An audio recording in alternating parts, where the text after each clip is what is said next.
Okay student, तो pressure के लिए फार्मूला हमने डिराइव कर लिया था। तो अब इसके आगे हम पढ़ेंगे आरएमएस वैल्यू यानी RMS speed of gas molecule. Formula वही यूज़ करेंगे जो हमने प्रेशर का यूज़ किया था, डिटेक्ट करेंगे। प्रेशर का फार्मूला हमने क्या निकाला था, P = 1/3 rho V square bar. V square bar क्या होता है, जो मॉलिक्यूल्स की वेलोसिटीज़ होती हैं उनके स्क्वायर का एवरेज निकाल देता है, ठीक है, मीन निकाल देता है। तो बाकी क्वांटिटीज़ को हम ट्रांसपोज करें, जैसे 3 को ट्रांसपोज करें तो डिवाइड में है तो मल्टीप्लाई में चला जाएगा, तो 3p रो आपका क्या है, मल्टीप्लाई में तो डिवाइड में चला जाएगा, तो 3p/रो आ जाएगा किसकी वैल्यू, ये जो वेलोसिटीज़ का स्क्वायर है उनके बार का। अगर इसका हम स्क्वायर रूट निकाल देते हैं, ठीक है, यहाँ मैंने स्क्वायर रूट निकाल दिया है इसका, तो 3p/रो आ जाएगा। स्क्वायर रूट हो गया आपका VRMS वैल्यू, यानी VRMS का मतलब क्या होता है, स्क्वायर मीन रूट, यानी वेलोसिटी का पहले स्क्वायर किया फिर मीन निकाला है और उसके बाद रूट किया है, ठीक है। तो ये VRMS वैल्यू होती हैं। अब हम एयर के लिए, हाइड्रोजन के लिए बता देते हैं। नॉर्मल प्रेशर की अगर बात करें तो P की वैल्यू आपकी होती है 1.01 × 10⁵ न्यूटन मीटर इनवर्स 2। अब अगर हम एयर की बात करें तो डेंसिटी एयर की कितनी होती है, 1.29। डेंसिटी की जगह पे 1.29 वैल्यू रखेंगे और P की जगह पे नॉर्मल प्रेशर 3 से मल्टीप्लाई करके कैलकुलेट करके रूट निकालेंगे, तो एयर के लिए वैल्यू आती है 485 मीटर पर सेकेंड अप्रॉक्सीमेटली, यानी 1746 किलोमीटर पर आवर आ जाती है वैल्यू।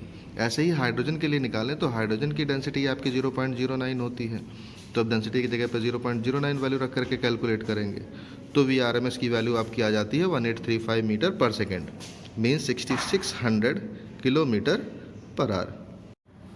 ओके स्टूडेंट, तो अभी जो हमने प्रेशर निकाला था 1/3 रो वी स्क्वायर बार, ये था गैस मॉलिक्यूल जो प्रेशर लगाते हैं, ठीक है। उसी को एक्सट्रैक्ट करके अब हम thermal equilibrium and kinetic interpretation of temperature, in temperature के रिस्पेक्ट में इसको इक्वेट करेंगे या वैल्यू निकालेंगे। तो देखते हैं, P = 1/3 rho V square bar आपका लिखा हुआ है। रो क्या होता है, डेंसिटी होती है, एंड यू नो दैट कि डेंसिटी = मास अपॉन वॉल्यूम। मास क्या होगा, अगर गैस के पर मॉलिक्यूल का मास m है और गैस में n मॉलिक्यूल है तो mn टोटल मास हो जाता है, ओके। तो मास अपॉन वॉल्यूम हमने लिख लिया, यहाँ पे mn/v लिख लिया। वॉल्यूम को ट्रांसपोज करेंगे लेफ्ट साइड में, PV की वैल्यू आ जाएगी 1/3 mn v स्क्वायर बार। अब हम 1 मोल गैस की अगर बात कर रहे हैं तो जो नंबर ऑफ मॉलिक्यूल होते हैं वो एवोग्रेडो नंबर में चेंज हो जाता है, ठीक। तो एवोग्रेडो नंबर को अगर हम कैपिटल N से लिखें तो ये आ जाता है small m into capital N, यानी ये टोटल मॉलिकुलर वेट आ जाता है किसका, सब्सटेंस का। तो टोटल मॉलिकुलर वेट अगर हम कैपिटल N मान रहे हैं तो PV की वैल्यू आ जाएगी 1/3 capital M v square bar. You know that also कि PV = RT होता है किसके लिए, आइडियल गैस इक्वेशन के लिए। तो PV की जगह अगर हम RT रख देंगे और फिर R को ट्रांसपोज कर देंगे राइट साइड में, या फिर वी स्क्वायर बार की हम वैल्यू निकाल लें तो वी स्क्वायर बार की वैल्यू आ जाती है 3RT/m। अब जब वी स्क्वायर बार की वैल्यू आ जाती है, हमें निकालना है VRMS, तो इसका स्क्वायर रूट करना होगा। तो जब इसका स्क्वायर रूट करेंगे तो 3RT/m का स्क्वायर रूट हो जाएगा, तो VRMS वैल्यू क्या आ जाएगी, √3RT/m। सी दैट हियर कि R आपका गैस कांस्टेंट है, 3 भी कांस्टेंट है, मॉलिकुलर वेट भी कांस्टेंट रहेगा, चेंज क्या होगा, केवल 2T, तो √T आपका चेंज होगा, बाकी कांस्टेंट है। तो कांस्टेंट हटा दे तो प्रोपोर्शनल का साइन लग जाएगा, यानी आपकी जो VRMS वैल्यू होगी वो टेम्परेचर के स्क्वायर रूट के प्रोपोर्शनल होगा, ओके। ओके, तो हमारे पास यहाँ फार्मूला आ गया था V स्क्वायर बार = 3RT/m। अब मान लीजिए कि हमें काइनेटिक एनर्जी निकालनी है, ठीक है, किसकी, मॉलिकुलर की, यानी मॉलिक्यूल्स की काइनेटिक एनर्जी हमें निकालनी है, यानी मॉलिकुलर काइनेटिक एनर्जी और टेम्परेचर में रिलेशन निकालना है। तो पहले m को हम इधर ट्रांसपोज करें तो mv स्क्वायर बार की वैल्यू आ जाएगी 3RT। अब mv स्क्वायर बार की वैल्यू हमारी आ गई है कितनी, 3RT। जब हमने m को ट्रांसपोज किया और दोनों तरफ हाफ से डिवाइड कर दें तो ये हो गया हाफ mv स्क्वायर बार, ये क्या हो गया, काइनेटिक एनर्जी हो गई, ठीक है। कितने एवोग्रेडो नंबर यानी n मॉलिक्यूल्स का, यानी 1 मोल गैस के लिए, ये कितने के लिए आया, 1 मोल गैस के लिए काइनेटिक एनर्जी कितनी आ गई, 3/2RT आ गया, ठीक है, 1 मोल गैस के लिए। अब 1 मोल गैस में n मॉलिक्यूल्स होते हैं तो 1 मॉलिक्यूल के लिए क्या हो जाएगा, n से डिवाइड कर देंगे, R/n बोल्ट्जमैन कांस्टेंट होता है, वैल्यू रख देंगे 3/2 kT, आपका एक नया रिलेशन आ जाएगा, ओके स्टूडेंट। तो न्यू हेडिंग इज एवोग्रेडो law, equal volume of all gases under the same condition of temperature and pressure contain equal number of molecule, यानी दो अलग अलग टाइप की गैसें लें जिनका वॉल्यूम इक्वल हो, तो टेम्परेचर और प्रेशर के सेम कंडीशन के लिए, यानी दोनों की कंडीशन सेम हो, दोनों गैस के टेम्परेचर और दोनों गैस के प्रेशर सेम हो, तो इस पे दोनों गैस के नंबर ऑफ मॉलिक्यूल क्या होंगे, इक्वल होंगे। ठीक है, देख लेते हैं कैसे। मान लीजिए दो डिफरेंट गैसेस हैं आपके पास, दोनों के वॉल्यूम इक्वल हैं, V है वॉल्यूम दोनों का। पहले गैस में नंबर ऑफ मॉलिक्यूल N1 है, दूसरे में N2 है। पहले गैस में हर एक मॉलिक्यूल का मास M1 है और दूसरे गैस में हर एक मॉलिक्यूल का मास M2 है। ठीक है, अगर हम प्रेशर P की बात करें, दोनों पर जो सेम प्रेशर लगा रहे हैं, यानी वॉल्यूम और प्रेशर के लिए कंडीशन सेम है, तो पहले गैस के लिए जो प्रेशर लगेगा वो होगा 1/3 मॉलिकुलर वेट, यानी M1 इंटू N1, नंबर ये क्या है, mass of one molecule into number of molecule in first gas upon volume. 1/3 rho V square bar आप पढ़ते थे, तो रो आपका क्या होता था, मास अपॉन वॉल्यूम। ठीक है, और V1 स्क्वायर क्या है, पहले गैस की वेलोसिटी का स्क्वायर है और उसका हमने एवरेज निकाल दिया है। ऐसे ही सेकंड गैस के लिए हमने लिख लिया। ठीक है, अब दोनों ही क्या आ गई, V को अगर ट्रांसपोज करें तो PV यहाँ से आ गया और PV यहाँ से भी आ गया, क्योंकि दोनों के लिए कंडीशन सेम है प्रेशर और वॉल्यूम की, तो दोनों के लेफ्ट साइड बराबर हो गए, तो राइट साइड हमने बराबर कर दिया। तो हमारा एक इक्वेशन आया M1 N1 V1 square bar M2 N2 V2 square bar. तो एट द सेम टेम्परेचर पे, यानी दोनों गैसेस के अगर टेम्परेचर सेम है तो उनकी काइनेटिक एनर्जी पर मॉलिक्यूल क्या रहती है, वॉल्यूम बराबर रहती है, यानी half MV square bar half M2 MV square bar बराबर रहेगा दोनों का। Half M1 V1 square bar half M2 V2 square bar बराबर रहेगा, तो हाफ हाफ कट जाएगा, तो M1 V1 square bar M2 V2 square bar बराबर हो गया। अगर इनको आप कंप्यूट करें तो M1 V1 square bar M2 V2 square bar दोनों तरफ आ रहा है, ये दोनों इक्वल हैं, कैंसिल हो जाएंगे, तो N1 is equal to N2 आ जाएगा। यानी प्रेशर और वॉल्यूम के सेम कंडीशन के लिए दोनों गैसेस के नंबर ऑफ मॉलिक्यूल क्या होंगे, इक्वल होंगे। Now degree of freedom, what is degree of freedom? The degree of freedom of a particle indicate the number of independent motion which the particle can undergo.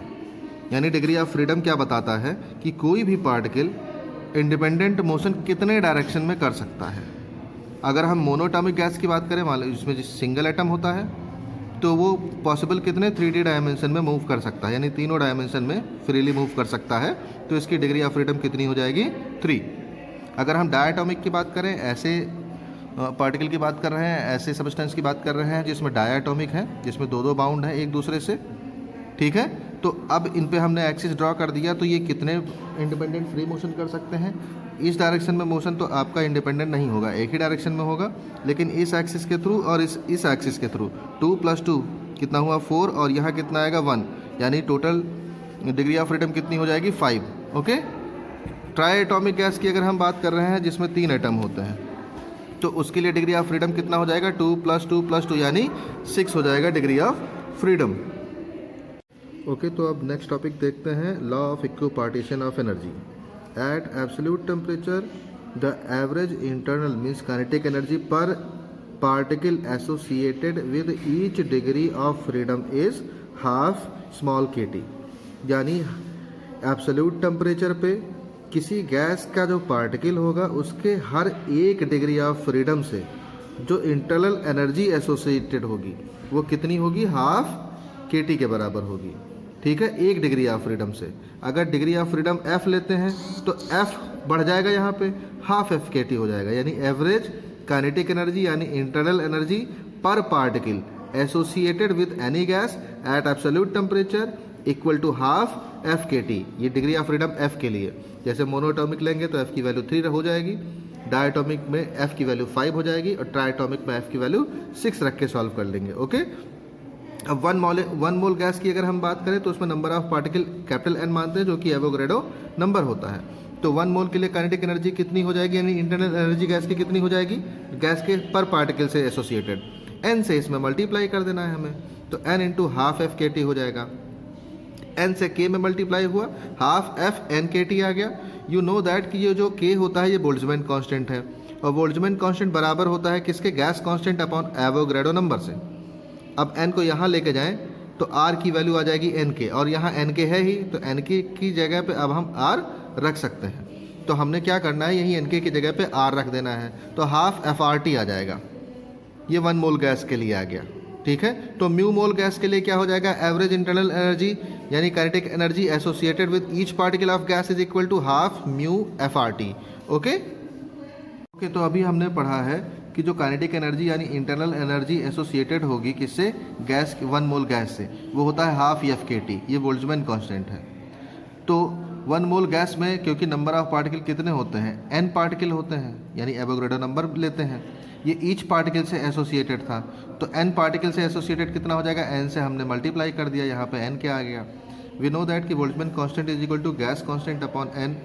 तो यहाँ से हमने r की value निकाल ली nk के respect में, nk की वैल्यू हमने r रख देनी है, तो हाफ FRT आ जाएगा। ठीक है, ये हमने अभी पढ़ा भी था।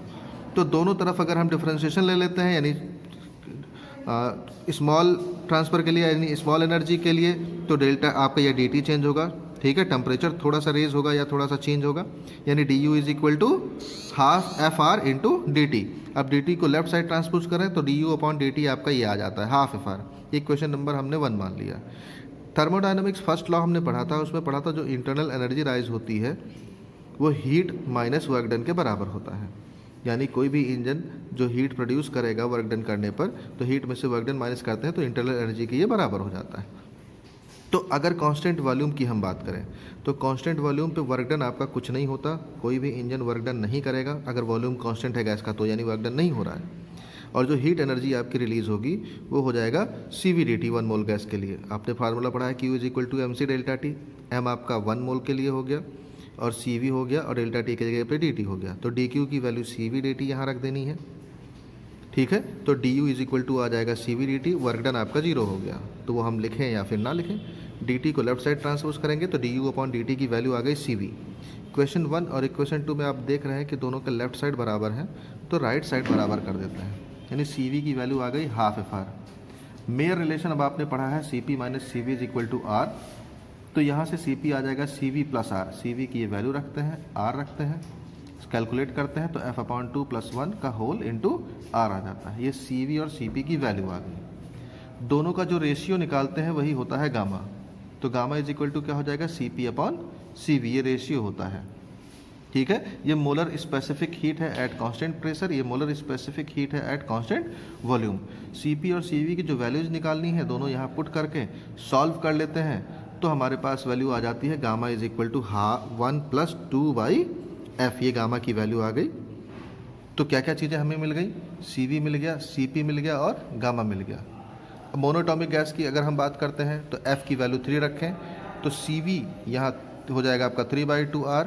ऐसे CP निकाल लेंगे F की जगह पे 3 रख करके, और ऐसे गामा निकाल लेंगे F की जगह 3 रख के। ठीक है, ये मोनोटॉमिक क्या हुआ। डायटॉमिक निकालना होगा तो F की वैल्यू 5 रख करके निकाल लेंगे CV, CP और गामा।